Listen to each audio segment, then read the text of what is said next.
Hello dear students,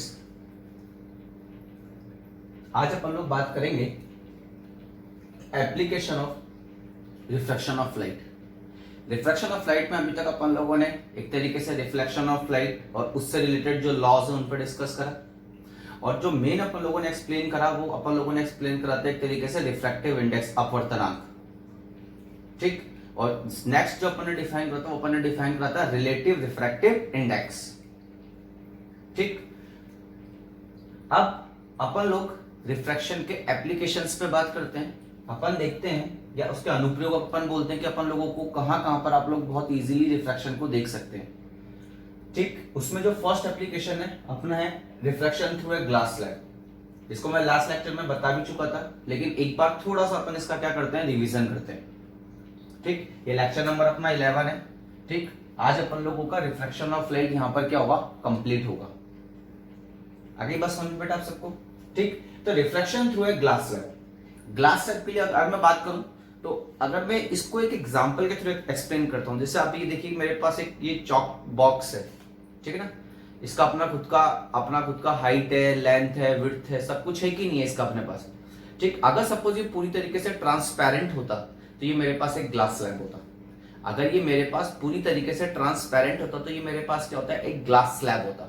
अरे बस मैं उस ग्लास स्लैब को ही मैंने ऐसे रख रखा है जिसका थिकनेस, ठीक है ना, जिसकी चौड़ाई मेरे पास यहाँ पे मैंने मान ली कि जिसकी थिकनेस मेरे पास यहाँ पे कितनी है, टी है। ठीक, और एक ये रेक्टेंगुलर ग्लास स्लैब है, रेक्टेंगुलर आयताकार अपने पास कांच की पट्टी का है। ठीक, इसको अपन नंबरिंग दे देते हैं, P A B C and D. आगे बस सुनना। ठीक, अब अपन क्या करते हैं, यहां पे मीडियम 1, तो यहां पे मीडियम आप लोगों के पास कितना हो जाएगा, 2। ठीक, इसको अपन इसका रिफ्रैक्टिव इंडेक्स अपन ले लेते हैं n1, अपवर्तनांक n1, इसका कितना ले लेते हैं n2। ठीक, इसके बाद अपन ये मीडियम क्या हो जाएगा, एक तरीके से रेयर, और ये मीडियम आप लोगों के पास एक तरीके से क्या हो जाएगा, डेंसर। इट मींस ये तो जाएगा आप लोगों के पास विरल और ये हो जाएगा आप लोगों के पास सगर। ठीक, अब फैक्ट है कि अब कोई भी रे आती है तो सबसे पहले वो किस पे जाकर इंसिडेंट होगी, सबसे पहले वो जाकर इंसिडेंट होगी ए बी इंटरफेस पे, ठीक ना, ए बी अंतरापृष्ठ पे जाके गिरेगी। अगर सपोज ये वाली ग्लास स्लैब, ये ग्लास पट्टी का, कांच की पट्टी का अगर नहीं होती तो रे बिना डाइवर्ट हुए सीधे निकल जाती, रे बिना डाइवर्ट हुए सीधे निकल जाती इस तरीके से,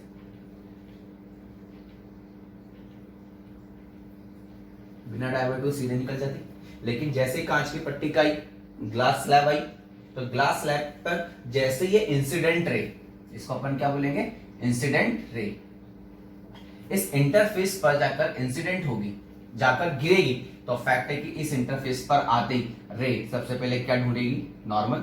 अपन बात कर चुके हैं कि हमेशा नॉर्मल से ही बात करेंगे अपन लोग। ठीक, तो ऐसी कंडीशन पर अपन लोगों ने मान लिया कि ये नॉर्मल अपने पास क्या है, m इंटू n, तो फैक्ट है ये एंगल ऑफ इंसिडेंस आई होगा कि नहीं होगा। ठीक, तो ये अपन लोगों के पास एक तरीके से क्या हो गया, इंसिडेंट एंगल, आपतन कोण।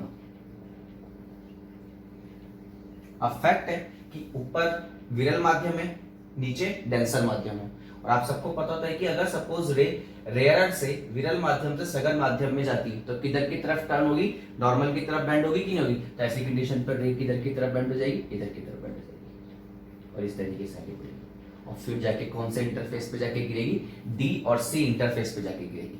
और इस एंगल को मैं बोल देता हूं कितना, R1, जो कि एक तरीके से मेरे पास क्या होगा, ये मेरे पास होगा रिफ्रैक्टेड एंगल, ठीक है ना, अपवर्तन कोण। और ये जो रे होगी ये मेरे पास क्या होगी, एक तरीके से रिफ्रैक्टेड रे।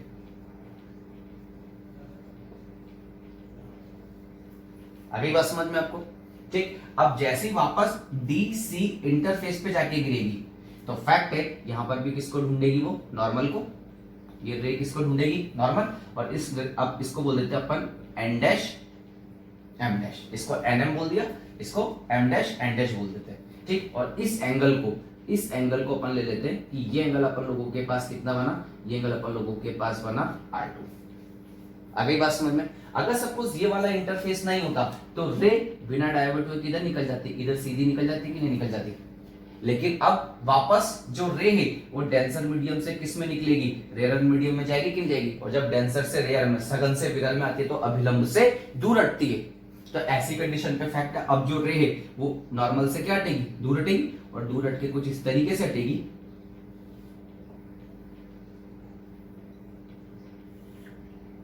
इस तरीके से आगे बस में, और इस तरीके से बैंड होगी कि जो आप लोगों के पास इंसिडेंट रे का, जो आप लोगों के पास इंसिडेंट रे, और जब ये वापस बाहर निकलेगी तो एज इट इज ये इंसिडेंट रे का जो पाथ है, इस पाथ की क्या हो जाएगी, बिल्कुल पैरेलल आ जाएगी।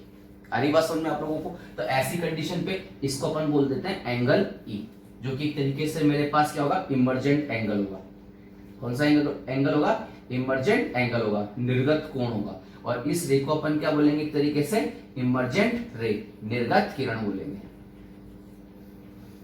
आगे बात समझ में आप लोगों को, ठीक। नेक्स्ट देखना अब आप लोग, तो ऐसी कंडीशन पे रे एक बार रेयरर से डेंसर में गई, फिर डेंसर से किस में आ गई, वापस रेयरर में आ गई। तो ऐसी कंडीशन पर अपन लोग क्या देखते हैं कि अगर मैं बात करता हूं ए बी इंटरफेस पर, किस पर बात करता हूं, ए बी इंटरफेस पर बात करता हूं, ए बी अंतरपृष्ठ पे बात करता हूं। तो अब ए बी अंतरपृष्ठ पर अगर मैं बात करूंगा तो रे M1 से किस में जा रही है, M2 में। रे किस में जा रही है, M1 से किस में एंटर कर रही है, M2 में। तो ऐसी कंडीशन पे मैं किसका रिफ्रैक्टिव इंडेक्स कैलकुलेट करूंगा, N2 का, ठीक है ना। किसके रेस्पेक्ट में कैलकुलेट करूंगा, N1 के रेस्पेक्ट में। मतलब मैं इसका रिफ्रैक्टिव इंडेक्स, इसका अपवर्तनांक ज्ञात करूंगा, किसके सापेक्ष, N1 के सापेक्ष। मैंने आपको बताया था कि रे जिस मीडियम से चलकर जिस मीडियम में इंटर करती है, अपन उस मीडियम का या उस माध्यम का अपवर्तनांक ज्ञात करते हैं, किसके सापेक्ष, जिस माध्यम में से वो चल के आई है, जिस मीडियम में वो ट्रेवल करके आई है। तो ऐसी कंडीशन पे कितना जाएगा, N2 अपॉन में N1 इक्वल टू, मैं इसको क्या लिख सकता हूं, साइन आई अपॉन में साइन R1। तो ये हो जाएगा साइन आई अपॉन में साइन R1। और इसको मैंने किससे लिखा है, इसको मैंने लिखा है स्नेल्स लॉ से। आई बात समझ में आप लोगों को, ठीक। अब जैसे अपन थोड़ा सा और आगे बढ़े, अब आप देखो रे यहां से निकल के इसमें जा रही है, अब 2 से निकल के किस में जा रही है, 1 में। तो मैं किसका रिफ्रैक्टिव इंडेक्स कैलकुलेट करूंगा, 1 का। किसके रेस्पेक्ट में करूंगा, 2 के रेस्पेक्ट में करूंगा, ठीक है ना। तो मैं अब क्या करूंगा, माध्यम 1 का अपवर्तनांक ज्ञात करूंगा, किसके सापेक्ष, 2 के सापेक्ष। तो ऐसी कंडीशन पे अब आप बताओ मुझे क्या बनेगा यहां पर, क्योंकि हमेशा पहले इंसिडेंट आएगा, पहले आपतन कोण आएगा, फिर अपवर्तन कोण आएगा, फिर रिफ्लेक्टेड एंगल आएगा, एंगल ऑफ रिफ्लेक्शन आएगा, रिफ्रैक्शन आएगा। आगे बात समझे, तो आप मुझे बताओ, तो आप लोगों के पास ये बनेगा sine I2 sorry sine R2 upon में साइन E, और ये भी अपन लोगों ने किससे लिखा, स्नेल लॉ से। इसको इक्वेशन नंबर 2 दे देंगे, ठीक। अब अपन क्या करेंगे, इक्वेशन 1 एंड 2 को क्या कर देते हैं, मल्टीप्लाई कर देते हैं। तो ऐसी कंडीशन पे अब आपके पास ये कितना जाएगा, ये हो जाएगा आप लोगों के पास साइन I अपॉन में sine R1 into sine R2 upon में साइन E इक्वल टू कितना हो जाएगा, N2 अपॉन में N1 इंटू N1 अपॉन में N2। ये तो कैंसिल हो गया आपके पास सारे के सारे। तो अपन लोगों के पास जो वैल्यू बचेगी वो क्या बचेगी, देखना आप लोग।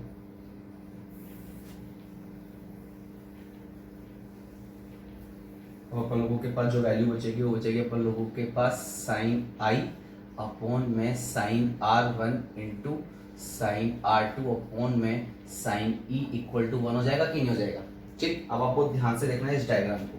अगर मैं यहाँ पे बात करूं कि M N पैरेलल है किसके, M डैश N डैश के, तो अगर ये दोनों पैरेलल है तो देखो Z बन रहा है कि नहीं बन रहा है, देखो Z बन रहा है।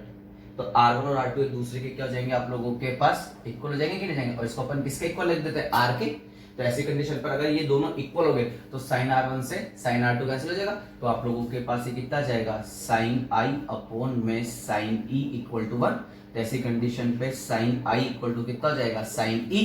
ऐसी कंडीशन पे I इक्वल टू कितना जाएगा आप लोगों के पास। तो अपन लोग यहाँ पे क्या नोटिस करा, अपन लोगों ने ये नोटिस करा कि अगर आप लोगों के पास रेक्टेंगुलर ग्लास स्लैब है तो जितने एंगल से वो इंसिडेंट होगा उतने ही एंगल से वो बाहर निकलेगा। अब आप खुद देखो, जितने एंगल से इंसिडेंट हो रहा है वापस उतना ही एंगल हो गया। तो देख लो, जो आप लोगों के पास इंसिडेंट रे का इनिशियल पाथ था और जो इमर्जेंट रे का पाथ होगा वो दोनों एक दूसरे के पैरेलल हो जाएंगे। अरे बात समझे आप लोगों को, वो दोनों एक दूसरे के क्या हो जाएंगे, आप लोगों के पैरेलल हो जाएंगे। तो ऐसी कंडीशन पर अपन ने क्या देखा कि अगर अपने पास रेक्टेंगुलर ग्लास स्लैब है तो ऐसी कंडीशन पर एंगल ऑफ इंसिडेंस, आपतन कोण इक्वल होगा किसके, एंगल ऑफ इमर्जेंट, ठीक है ना, निर्गत कोण के। आई नहीं आई बात समझ में आप लोगों को? ठीक, इसी में अपन थोड़ा सा और आगे बढ़ते हैं। अब आप खुद देखना कि यहां पर अगर मैं बात करूं तो इंसिडेंट रे ये जैसे अपन लोगों ने ग्लास स्लैब लगाया, अब जो इमर्जेंट रे वो इंसिडेंट रे के तो पैरेलल है, लेकिन अब आप देखो कि जो आपके पास जो इमर्जेंट रे वो थोड़ी सी पीछे की तरफ शिफ्ट हो गई, थोड़ी सी क्या हो गई, शिफ्ट हो गई, शिफ्ट हो गई। इसका मतलब अगर मैं सिंपल सी बात करूं तो ऐसी कंडीशन पर अपन लोग क्या देखते हैं, ऐसी कंडीशन पर अपन लोग देखते हैं कि अपन लोगों के पास,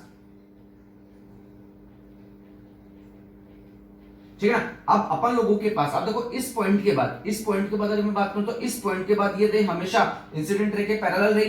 तो ऐसी कंडीशन पे यहां से अपन एक परपेंडिकुलर डालते हैं, इस तरीके से एक परपेंडिकुलर लेते हैं, ये 90 डिग्री, ठीक है ना। इस पॉइंट को मैं बोलता हूं P, इस पॉइंट को मैं बोलता हूं Q, ठीक है ना, इस पॉइंट को मैं बोलता हूं R, ठीक है ना, और इस वाली लाइन को मैं नीचे की तरफ इस तरीके से बढ़ा देता हूं, ठीक है ना, और इस पॉइंट को मैं बोलता हूं S।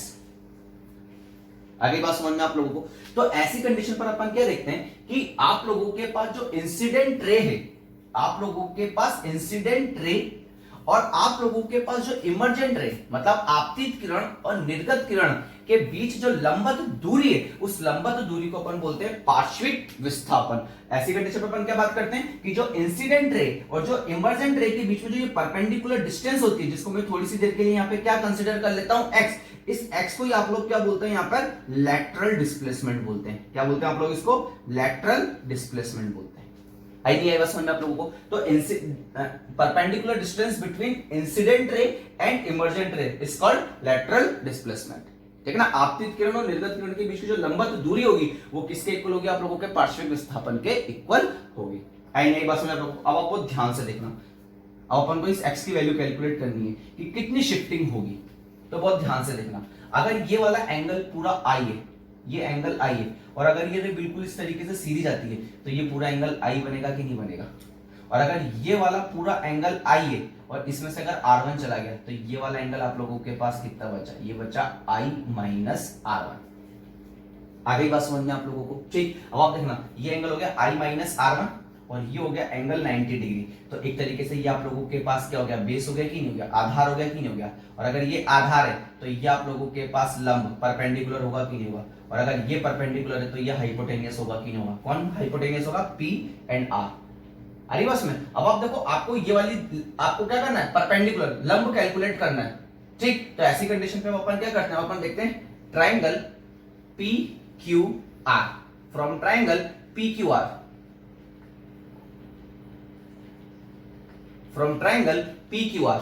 तो ऐसी कंडीशन पर मैं इसको क्या लिख सकता हूं, sine I minus R1, sine I minus R1 equal to x upon में कितना हो जाएगा, PR, x अपॉन में कितना हो जाएगा, PR हो जाएगा। आगे बस में, तो ऐसी कंडीशन पे x इक्वल टू आप लोगों के पास कितना आ जाएगा, PR sign I minus R1।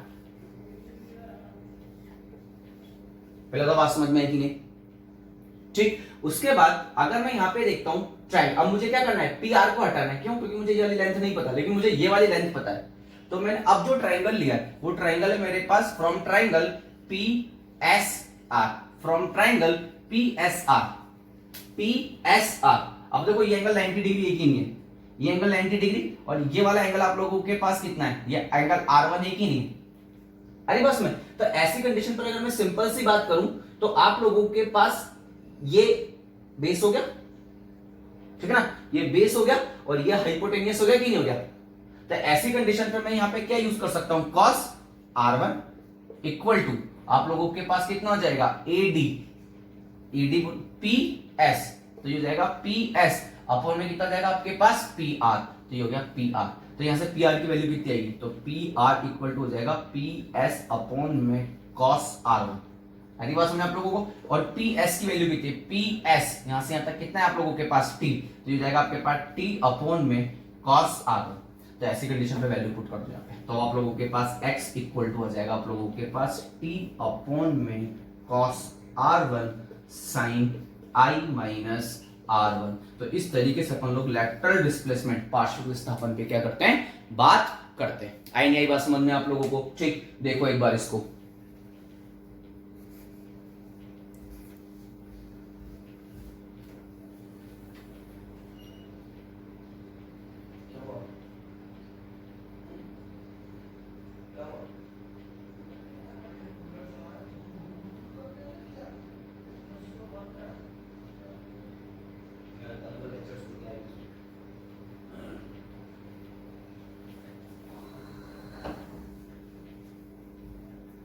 आई बात समझ में?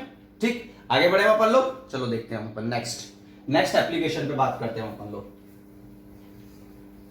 समझ में तो आया ना बेटा पक्के से? ठीक, चलो बहुत बढ़िया। अब नेक्स्ट देखना अब आप लोग, अब अपन थोड़ा सा और आगे बढ़ते हैं और सेकंड अपन लोग बात करते हैं। सेकंड जो एप्लीकेशन है वो आप लोगों के पास है real and apparent depth. Real and apparent depth. अब इसको बहुत ध्यान से समझना बेटा। ठीक, नॉर्मली होता क्या है, वैसे तो आप अपन लोगों के बोर्ड लेवल पे इसका डायरेक्ट फार्मूला है, तो अपन डायरेक्ट फार्मूला भी लिख सकते हैं इसका, लेकिन फार्मूला फिर रटना पड़ेगा और अपन फिजिक्स पढ़ रहे हैं और फिजिक्स का तो अपन को एक एक चीज आनी चाहिए कि कैसे ये फार्मूला है, अपन तो उस पर बात करेंगे, बाद में रट लेंगे जब जरूरत पड़ेगी अपन लोगों को। ठीक, तो देखना आप लोग बेटा, सपोज अपने पास एक कंटेनर है, एक स्विमिंग पूल है इस तरीके से मान लेते हैं, या कोई भी बीकर है अपने पास इस तरीके से। ठीक, अभी खाली है बिल्कुल। ठीक, तो फैक्ट है, तो इसका हाइट अपन लोगों ने मान लिया h, और यहां पर एक कॉइन रखा हुआ है, खाली है बिल्कुल अभी। ठीक ना, यहां पर क्या रखा हुआ है, आप लोगों के पास एक कॉइन रखा हुआ है इस तरीके से। ठीक, अब आप लोग इसको ऊपर से देख रहे हो, अपन लोग इसको यहां से देख रहे होता है। ये पैसा बहुत बुरी चीज होती है बेटा, है ना, सबकी नजर आ जाती है पैसे पे तो। ठीक है ना, और मान लेते हैं अपन तो पैसा छोड़ो, अपन तो मान लेते हैं गोल्ड कॉइन है अरे बस में। तो अगर आप इसको यहां से देख रहे हो तो अभी आप लोगों को ये कितना हाइट पे नजर आएगा, h हाइट पे नजर आएगा। इतने में क्या हुआ, अपन देख लेते किसी को बुरा लग गया तो उसने क्या करा, इसमें एक पाइप के थ्रू पानी डालना स्टार्ट कर दिया। धीरे धीरे पानी बढ़ता गया। एक टाइम पर अपन लोग क्या नोटिस करते हैं कि जो वाटर लेवल है वो यहां तक आ गया, बिल्कुल इसके टॉप तक। ठीक है ना, अब यहाँ पे अपने पास क्या है, यहाँ पर अपन लोगों के पास वाटर ही है। ठीक है ना, वाटर है। ठीक, या फिर कोई भी लिक्विड ले लेते हैं, अभी अपन लिक्विड ले लेते हैं इसको। आगे बात समझ में आप लोगों को कोई डाउट नहीं है ना? ठीक, अब अपन इस कॉइन को देखें, क्या अभी भी अपन को ये कॉइन यही नजर आएगा क्या? नहीं नजर आएगा बेटा। अब बहुत ध्यान से देखना, फैक्ट है। अब अपन क्या करते हैं, एक रे को तो अपन बिल्कुल सीधे पास कर देते हैं। अब देखना, एक रे बिल्कुल एज इट इज नॉर्मल पर इंसिडेंट हुई है, तो आई 0, तो फैक्ट है आर को भी 0 होना पड़ेगा। आर 0, तो ये रे बिना डाइवर्ट हुए किधर पास हो जाएगी, सीधे पास हो जाएगी। और एक रे को अपन क्या करते हैं, किसी एक एंगल, अब मैं पहले बताता हूं, जो भी यहाँ पे अपन एंगल ले रहे हैं वो सारे के सारे अपन स्मॉल एंगल लेते हैं, बिल्कुल वो रेज लेते हैं जो बिल्कुल ऑब्जेक्ट, या फिर अगर अपन बात करें तो जो भी अपन एक्सिस ले रहे हैं उसके बिल्कुल क्लोज होती है। इट मींस पैराक्सियल रेज होती है। मैं आपको बता चुका हूं कि जो पैराक्सियल उपाक्षीय किरणें होती हैं उनके लिए जो एंगल होता है वो वेरी स्मॉल होता है। ठीक, और एक एंगल, एक रे को अपन लोगों ने क्या करा, किसी एक एंगल पे भेज दिया इस तरीके से।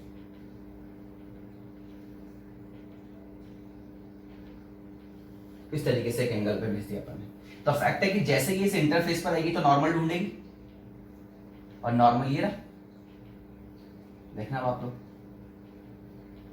ठीक, ये नॉर्मल ढूंढा। ठीक, तो ऐसी कंडीशन पे अब ये आप लोगों के पास ये तो हो गया नॉर्मल। अगर सपोज ये इंटरफेस नहीं होता तो रे बिना डाइवर्ट हुए इसी तरीके से सीधे जाती कि नहीं जाती, इसी तरीके से जाती, तो रे क्या कर अपनी आई क्या करती, इनको पीछे की तरफ मीट करती और यहीं मिल जाती। लेकिन अब रे जो जा रही है, अब आप बहुत ध्यान से देखना, डेंसर मीडियम से, सघन माध्यम से विरल माध्यम में जा रही है, तो फैक्ट है जो बैंड होगी थोड़ा सा इधर की तरफ बैंड हो जाएगी, अवे फ्रॉम द नॉर्मल।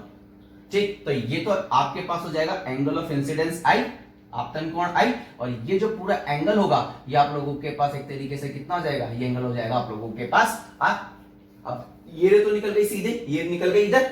अब आई के पास एक पावर होती है, उसने कहा अब ये तो इन फ्यूचर में कभी मीट करने ही नहीं है, यहां से दोनों अलग अलग हो गए, तो इन फ्यूचर में कभी मीट नहीं करने। तो अब रे क्या करेगी, इनको पीछे, अब जो आई है वो इनको हाइपोथेटिकली, ठीक है ना, पीछे की तरफ क्या करा देगी, मीट करवा देगी। और आई क्या सोचेगी कि जो ये रे इस तरीके से गई है, ये किसी ना किसी एक पॉइंट यहां से आएगी।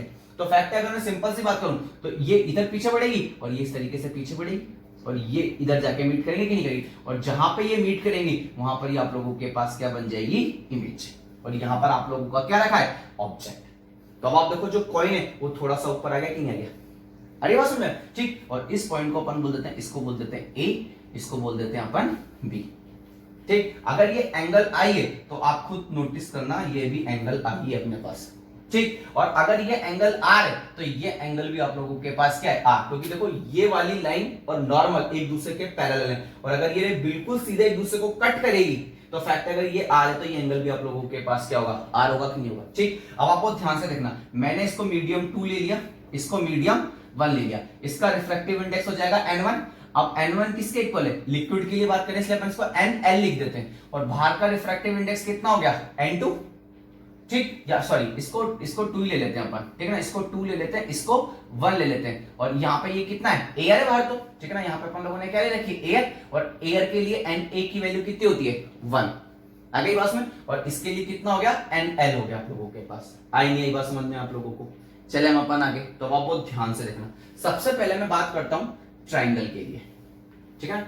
अब मैं आपको पहले ही बताता हूं कि जो भी एंगल अपन लोग यहाँ पे ले रहे हैं वो सारे के सारे एंगल अपन लोगों के पास क्या है, स्मॉल है। और आप सबको पता था कि अगर एंगल स्मॉल होता है तो tan थीटा को भी मैं क्या लिख सकता हूँ, थीटा, और sin थीटा को भी मैं क्या लिख सकता हूँ, यहाँ पर थीटा लिख सकता हूँ कि नहीं लिख सकता हूँ। तो ऐसी कंडीशन पर अगर मैं बात करता हूँ किसके लिए, अब मैं बात करता हूँ फ्रॉम ट्राइंगल ए या फिर ओ A B, O A B, ठीक है ना, ट्राइंगल ओ ए बी से, ठीक है। अब आप बहुत ध्यान से देखना, मेरे पास एंगल आई दे रखा है, ठीक। अब आप बहुत ध्यान से देखना, ओ A B, I A B, तो देखो ए बी इन दोनों ट्राइंगल में कॉमन आ रहा है, और जो कॉमन आ रहा है उसको अपन कैसे ना कैसे करके तो कट कर ही देंगे। तो फैक्ट है कि मेरे पास एक तरीके से, अब ये एंगल आप लोगों के पास कितना है, 90 डिग्री, ये एंगल 90 डिग्री हुआ कि नहीं हुआ। और एंगल यहां पे बन रहा है तो ये दोनों कंडीशन पे बेस हो गया, और ये हाइपोटेनियस हो गया कि नहीं हो गया आप लोगों के पास। तो अब आपके पास क्या है, बेस आपको पता है h, और हाइपोटेनियस आपको नॉर्मली, सॉरी परपेंडिकुलर आपको पता है AB। तो आपके पास बेस भी है और हाइपोटेनियस भी। अब आप देखना इमेज यहां से यहां पर बनी ना, तो फैक्ट है कि अगर मैं सिंपल सी बात करूं तो यहां से यहां तक जो ये h है, मैं इसको थोड़ी सी देर के लिए स्मॉल h से रिप्रेजेंट कर देता हूं। और ये स्मॉल h यहां पे किसको रिप्रेजेंट करेगी, अपियरेंट डेप्थ को रिप्रेजेंट करेगी। कि आप लोगों को लगेगा कि जो कॉइन है वो यहां पे रखा हुआ है, लेकिन रियलिटी में कॉइन अभी भी कहां पे रखा हुआ है, नीचे बॉटम पे रखा हुआ है। आई बात समझ में आप लोगों को, तो देखना वो आप लोग, तो ऐसी कंडीशन पे tan i इक्वल टू कितना हो जाएगा, tan क्या होता है, परपेंडिकुलर अपॉन बेस, लंब बटा आधार। अब आप लोगों के पास यहाँ पे लंब कितना है, ए बी अपॉन में, और आप लोगों के पास ओ ए, ये ओ और ए, तो यहां से यहां तक की टोटल आप लोगों के पास ये बेस हो गया ओ ए। अब आप सबको पता है कि जो एंगल आई है वो स्मॉल है, और अगर एंगल आई स्मॉल है तो tan i को मैं क्या लिख सकता हूं, आई लिख सकता हूं। तो ऐसी कंडीशन पे i इक्वल टू कितना हो जाएगा, ए बी अपॉन में ओ ए हो जाएगा। पहले तो बात समझ में आई है। अब नेक्स्ट ट्राइंगल कौन सा लूं, जल्दी बताओ बेटा।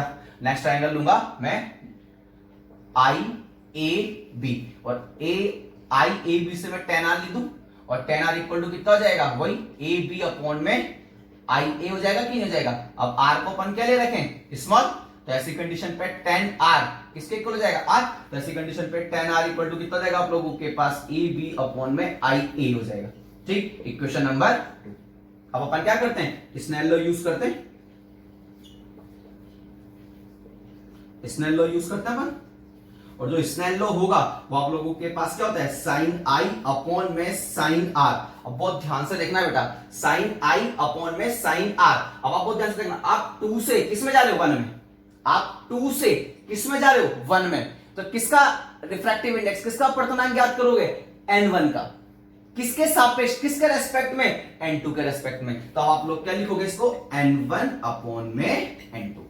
पहला तो बात समझ में आएगी। अब n1 की वैल्यू आप लोगों, n1 किसके इक्वल है, n1 है आप लोगों के पास na, और ये n2 की जगह कितना हो जाएगा, NL हो जाएगा। तो आप लोगों के पास ये 1 अपॉन में NL हो जाएगा कि नहीं हो जाएगा। तो अब I और R पहले से ही स्मॉल है, तो मैं इसको क्या लिख सकता हूं, I अपॉन में R इक्वल टू 1 अपॉन में NL लिख सकता हूं कि नहीं लिख सकता हूं। तो ऐसी कंडीशन पे आप देखना, ठीक है।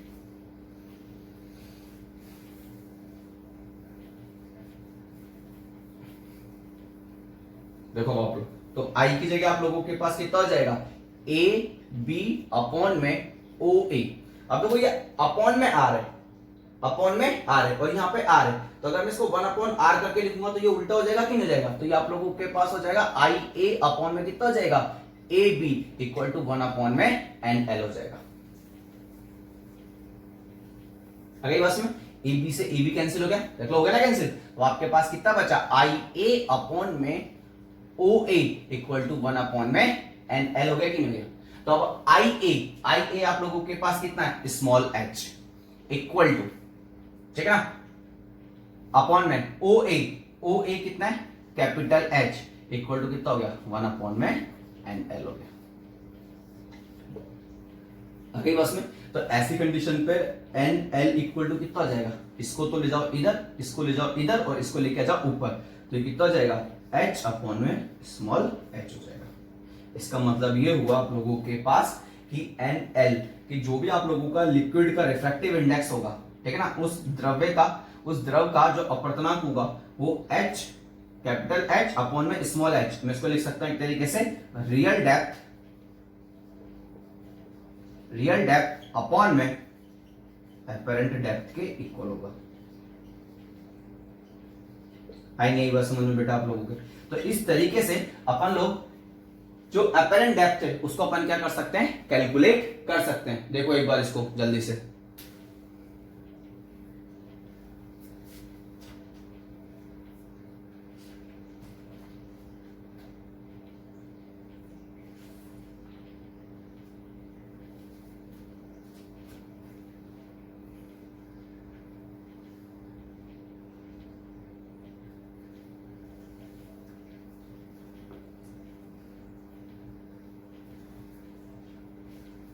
ठीक है। नेक्स्ट चले हम थर्ड एप्लीकेशन पे बात करें। ऐसी बहुत सारी एप्लीकेशंस हैं, ठीक है ना। अब एक एप्लीकेशन मैं और बताता हूं, बाकी की सारी एप्लीकेशंस आप लोग खुद अपने आप पढ़ेंगे और नहीं समझ में आएगा तो मैं आप लोगों के साथ उसको डिस्कस करूंगा, ठीक। अब आप बहुत ध्यान से देखना। अब अपन बात करते हैं apparent shift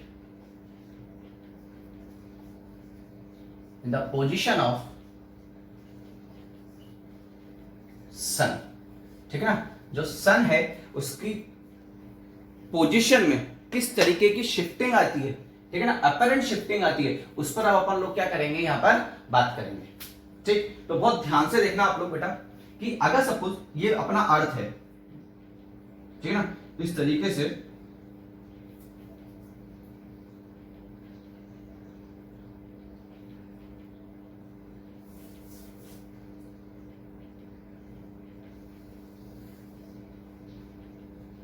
ठीक है, इस तरीके से अपना अर्थ है। आगे बस में अब आप सबको पता है कि अपने अर्थ की अगर मैं बात करता हूं तो अपने अर्थ का अपना खुद का एक क्या एटमॉस्फेयर एक ही नहीं है। मैं सबसे आउटर मोस्ट उस पर जा रहा हूं, ठीक। और आप सबको पता होता है कि जो अर्थ है उसमें इस तरीके से जो अपना एटमॉस्फेयर है, ठीक है ना, उसमें इस तरीके से लेयर्स बनी हुई है, इस तरीके से लेयर्स बनी हुई है। और जैसे जैसे अपन ऊपर जाते जाते हैं वैसे वैसे आप लोग क्या नोटिस करते हैं कि जो आप लोगों का जो रिफ्रैक्टिव इंडेक्स है, क्योंकि नॉर्मली जो अर्थ के पास जो एयर होती है वो थोड़ी डेंसर होती है, ठीक है ना, थोड़ी सघन होती है। जो धरातल के पास जो हवा होती है थोड़ी सघन होती है। लेकिन जैसे जैसे मैं अर्थ से ऊपर जाता जाता हूं वैसे वैसे मेरे पास क्या होता है, जो एयर के मॉलिक्यूल्स हैं, ठीक है ना, वो जो अपने पास हवा के कण है वो कम होते जाते हैं। इसका मतलब जैसे जैसे मैं क्या करता हूं ऊपर की तरफ जाता जाता हूं, ठीक है ना, अर्थ सरफेस से मतलब पृथ्वी की सतह से जैसे जैसे मैं ऊपर जाता जाता हूं वैसे वैसे अपवर्तनांक का मान क्या होता जाता है, कम होता जाता है। मतलब रिफ्रैक्टिव इंडेक्स की वैल्यू क्या होती जाती है, डिक्रीज होती जाती है। और इसके अपोजिट अगर मैं अर्थ सरफेस की तरफ मूव करता हूं तो रिफ्रैक्टिव इंडेक्स की वैल्यू क्या होती जाती है, आप लोगों के पास इंक्रीज होती जाती है। तो ऐसी कंडीशन पर सपोज अगर अपन बात करते हैं कि मेरे पास कोई भी एक ऑब्जर्वर है इस तरीके से, ठीक है ना, मेरे पास कोई भी एक ऑब्जर्वर है, ठीक है ना। सुबह सुबह 5 बजे उठा और छत पे गया देखने सनशाइन, मतलब एक तरीके से सनराइज होते हुए कि देखते हैं कि जो सूर्योदय होता है वो किस तरीके से होता है, सूर्योदय देखने गया। ठीक, तो ऐसी कंडीशन पर अपन लोग क्या देखते हैं कि अपने पास सपोज एक तरीके से ऑब्जर्वर है, प्रेक्षक है,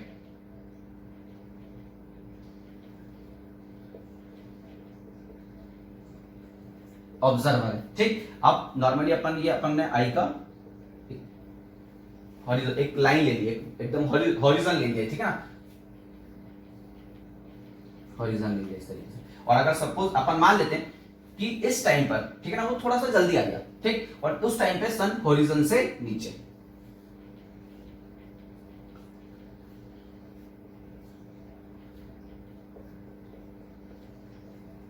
आई बात समझ में आप लोगों को।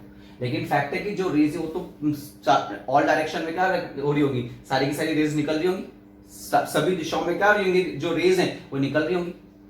तो अपन क्या देखते हैं कि रियलिटी में अगर मैं बात करूं तो रियलिटी में जो भी सन है वो जो हॉरिजन है उसके नीचे, और अगर हॉरिजन के नीचे तो फैक्ट है कि अभी किसी भी तरीके का जो सन है वो राइज नहीं हुआ है, मतलब अभी किसी भी तरीके का सूर्योदय नहीं, लेकिन रेस तो निकल रही है ना। अब रेस तो किसी भी डायरेक्शन में जा सकती है, तो ऐसी कंडीशन पे अब होता क्या है कि जो कुछ रेज होती हैं वो कुछ इस तरीके से मूव करती हैं, कुछ इस तरीके से मूव करते हुए जाती हैं, ठीक है। फैक्ट है कि सब ऑल डायरेक्शन में जा रही, तो कुछ रेज ऐसी होती हैं जो थोड़ा हॉरिजन से ऊपर निकल जाती है। जब हॉरिजन से ऊपर निकल के जैसे वो अर्थ के एनवायरनमेंट में क्या करती हैं, इंटर करती हैं, अर्थ के एनवायरनमेंट में क्या करती हैं, वो इंटर करती हैं। तो फैक्ट है कि अगर मैं सिंपल सी बात करूं तो इधर नॉर्मल बनेगा कि नहीं बनेगा इसका, ठीक। अगर ये एनवायरनमेंट नहीं होता तो रे बिना किसी टेंशन के सीधे पास हो जाती, लेकिन अब रे, अब फैक्ट है कि पूरा वैक्यूम में से चल के आ रही है रेयर मीडियम में। अब जैसे वो अपने एनवायरनमेंट में एंटर करेगी तो मीडियम क्या होगा, डेंसर होगा कि नहीं होगा, सघन होगा कि नहीं होगा। और जब मीडियम सघन है तो वो किधर की तरफ बैंड करेगा, टुवर्ड्स नॉर्मल, अभिलंब की तरफ मुड़ेगा कि नहीं मुड़ेगा। और जो रे वो थोड़ी सी किधर की तरफ टर्न हो जाएगी, टुवर्ड्स नॉर्मल बैंड हो जाएगी कि नहीं हो जाएगी। और इसी तरीके से जैसे जैसे आगे बढ़ते जाएंगे वैसे वैसे लेयर आती जाएगी और कंटिन्यूसली ये रेट। फैक्ट है कि जैसे जैसे मैं नीचे जाता जाऊंगा मीडियम उतना ही ज्यादा डेंसर होता जाएगा, और जितना ज्यादा डेंसर होगा वैसे वैसे वो नॉर्मल की तरफ कंटिन्यूअसली क्या होगी, बैंड होती चली जाएगी टुवर्ड्स नॉर्मल। तो ऐसी कंडीशन पे एक टाइम ऐसा आएगा कि जो रे है वो बैंड होते होते इस तरीके से अपनी जो ऑब्जर्वर है उसकी आई में क्या करेगी, इंटर करेगी। अब फैक्ट है कि जैसे ही आई में रे इंटर करी तो आई को तो मिल गया रीजन, क्योंकि रे इंटर कर गई। तो अब फैक्ट है अब ये जो रे ये डायरेक्ट आ रही है, रिफ्लेक्ट होके नहीं आ रही, और अगर रिफ्लेक्ट होके आती तो इमेज बनती, लेकिन अभी डायरेक्ट रे ऑब्जेक्ट से चल के आई में इंटर कर रही है और आई के पास पावर है, ठीक है ना, कि अगर रे इंटर कर रही है तो कैसे ना कैसे करके अब वो इस रे को क्या करेगी, पीछे की तरफ क्या करेगी, ड्रॉ इस तरीके से बढ़ाएगी, इस तरीके से इस रे को किधर की तरफ बढ़ाएगी, पीछे की तरफ बढ़ाएगी, और यहां पे कहीं पर सन की इमेज क्या कर देगा, वो ड्रॉ कर देगा।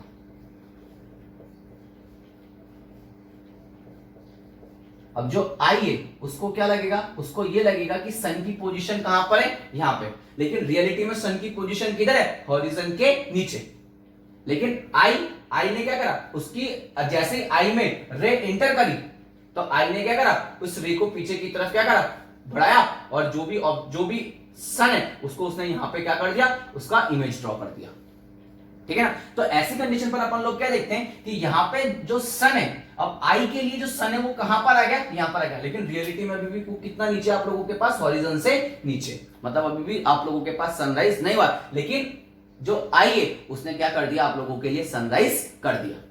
तो अब ऐसी कंडीशन पे अपन क्या देखते हैं, तो ये जो अब सनराइज कब होगा, जब ये सन बिल्कुल कहां पर आ जाएगा, हॉरिजन पर आ जाएगा, तब आप लोगों को फिर ओरिजिनल सन दिखने लग जाएगा, ठीक है ना। तो ऐसी कंडीशन पे मैं आपको बताता हूं कि इस सन को भी अभी यहां तक आने के लिए अगर मैं सिंपल सी बात करूं तो अभी भी कितना टाइम और लगेगा, 2 मिनट का टाइम और लगेगा। मतलब जो ह्यूमन आई है उसने सन को 2 मिनट पहले ही हॉरिजन से ऊपर लेके आ गई, क्योंकि जो रेज हैं वो तो ऑल डायरेक्शन में क्या करेंगे, मूव। उसको थे ना मतलब है कि यार अभी नहीं सनराइज नहीं करना है तो मैं हॉरिजन के नीचे नीचे, वो तो ऑल डायरेक्शन में क्या करेंगे, मूव करेंगे, ठीक है ना, ट्रैवल करेंगी ऑल डायरेक्शन में। तो ऐसी कंडीशन पे कुछ रेज ऐसी होती हैं जो हॉरिजन के ऊपर जाके जैसे एनवायरनमेंट में एंटर करती तो बैंड होती चली जाती हैं, और बैंड होने की वजह से जब वो ऑब्जर्वर की आई में एंटर करती हैं तो बस आई को तो यही चाहिए कि रे कैसे भी करके एंटर कर जाए, इमेज बनाना तो फिर उसका काम है।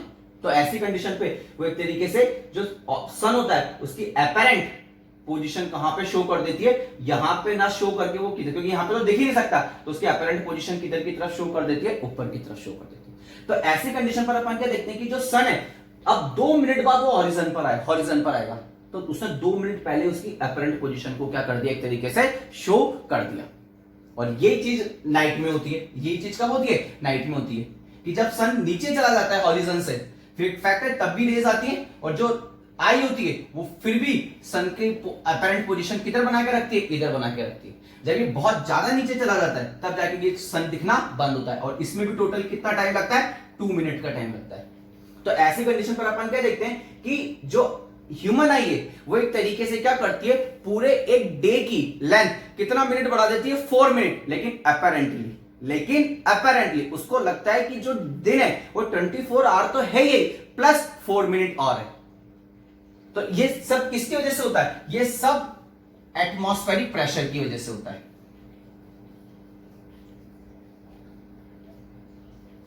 सॉरी, एटमॉस्फेरिक रिफ्रैक्शन की वजह से होता है, सॉरी बेटा, ठीक है ना, किसकी वजह से होता है, एटमॉस्फेरिक रिफ्रैक्शन की वजह से होता है। आई बात समझना आप लोगों को। तो ऐसी कंडीशन पर अपन लोग क्या देखते हैं कि जो रे, अब ये जो एंगल होता है ना, ये मैंने आप लोगों को बहुत बड़ा बताया कि यहाँ पे जो ये जो एंगल बनता है ना, ये जो एंगल बनता है ना, ये ओनली 0.5 डिग्री होता है, 0.5 डिग्री होता है, जिसको अपन ऑब्जर्व भी नहीं कर सकते, ठीक है ना। अब आप सोच रहे हो कि सर ये जब ऊपर आएगा फिर ये गायब हो जाएगा, कि नहीं, इनके बीच में बहुत कम डिस्टेंस होता है, ठीक है ना। तो अपनी ह्यूमन आई तो इसको अपन, अगर मैं बात करूं तो अपनी ह्यूमन आई इसको देख ही नहीं सकती है, मतलब अपन अगर सिंपल से बात करें, इसको डिफरेंशिएट नहीं कर सकती कि नहीं इमेज हट गई, अब सन वहां पे नीचे आ गया, नहीं, बहुत बहुत माइनर इसमें चेंज होता है। अरे बस समझ में। तो ऐसी कंडीशन पर अपन लोग इस तरीके से apparent shift in the position of sun पे क्या करते हैं, बात करते हैं। और ये रीजन होता है कि ड्यू टू एटमॉस्फेरिक रिफ्रैक्शन जो डे का लेंथ होता है वो 4 मिनट क्या हो जाता है आप लोगों के पास, इंक्रीज हो जाता है, बढ़ जाता है, लेकिन रियलिटी में ऐसा कुछ नहीं होता है। आई बात समझ में आप लोगों को। इसी तरीके से आप लोगों ने छोटी क्लासों में पढ़ा होगा बेंडिंग ऑफ पेंसिल। जो पेंसिल होती है जब आप उसको किसी लिक्विड में डिप करके रखते हैं तो वो आप लोगों को क्या करती है, थोड़ी सी बेंड नजर आती है, ठीक है ना। वो भी एक तरीके से रिफ्रैक्शन की ही क्या है, एप्लीकेशन होती है, जिसमें आप लोगों ने देखा होगा कि इस तरीके से आप लोगों के पास एक बीकर होता है, आप लोगों के इसमें एक लिक्विड होता है, इस तरीके से आप लोग क्या करते हो, एक पेंसिल को इस तरीके से रख देते हो आप लोग इसमें, ठीक। अब बॉटम से जो रे चल के आती है, ठीक है ना, जो रे चल के जा रही है इस तरीके से, ठीक है ना, तो आफ्टर रिफ्रैक्शन क्या होता है, ये इस तरीके से नॉर्मल से दूर हट जाती है। तो इसको अगर अपन पीछे की तरफ इस तरीके से बढ़ाते हैं तो अब अपन लोगों को जो पेंसिल है परफेक्ट है वो इस तरीके से थोड़ी सी क्या आती है, अपन लोगों को बैंड नजर आती है। आई बस में। तो ये भी एक तरीके से क्या है, अपन लोगों के पास रिफ्रैक्शन का एप्लीकेशन है। इसी तरीके से आप लोगों ने ट्विंकलिंग ऑफ स्टार देखा होगा, उसमें भी एज इट इज यही होता है कि जो स्टार है उनसे रेज बहुत दूर से चल के आती हैं, और जब वो अपने अर्थ पे क्या करती है, अपने अर्थ के एनवायरनमेंट में क्या करती है, एंटर करती हैं, तो वो रेयर मीडियम से डेंसर मीडियम में क्या करती हैं, एंटर करती हैं, और वो कंटिन्यूअसली क्या होती चली जाती है, बैंड होती चली जाती है।